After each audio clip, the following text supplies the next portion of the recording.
LGBTQ ও সমকামীদের শোভাযাত্রায় সমাজে LGBTQ অর্থাৎ সমকামীদের অধিকার ও সমাজের সমকামীদের স্বীকৃতির দাবি নিয়ে র্যালির আয়োজন করে শিলিগুড়ির প্রাইড ওয়াক। 2018 সাল থেকে পথ চলা শুরু, 6 বছর অতিক্রান্ত হয়ে গেছে। সমকামীদের অধিকার আদায়ের লড়াইয়ে সামিল তারা। বিভিন্ন আইন প্রণয়নের মাধ্যমে তাদের স্বীকৃতির লড়াই লড়ছেন শিলিগুড়ির প্রাইড ওয়াক।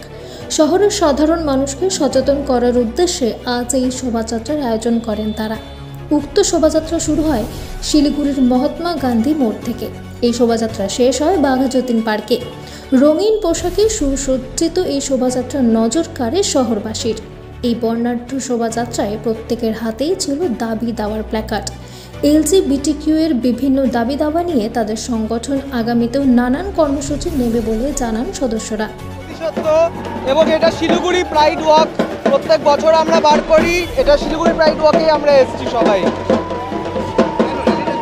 র্যালিটা হয় LGBTQIA+ কমিউনিটির জন্য।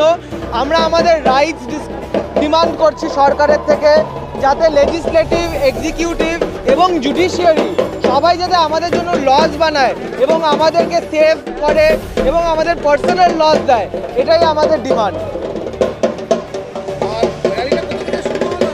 এরভিউ থেকে বিজেপি অবধি হচ্ছে বাঘাযতীন পার্ক। আমরা কি দেব বার্তা? এটাই যে আমরা এলজিবিটিকিউ কমিউনিটির লোকজন, আমাদেরকে ডিসক্রিমিনেশন যাতে না হয়, আমাদের যাতে রাইটস সরকার স্বীকার করে এবং যাতে আমাদেরকে প্ল্যাটফর্মে নিয়ে আসে, এটাই। আমার নাম সুমি দাস, আমি কুচবিহার থেকে এসেছি। আজকে আমাদের একটা ইকুয়ালিটির বার্তা, সমাজে যে আমরাও এক্সিস্ট করি, এটা আমাদের একটা অস্তিত্বের লড়াই এবং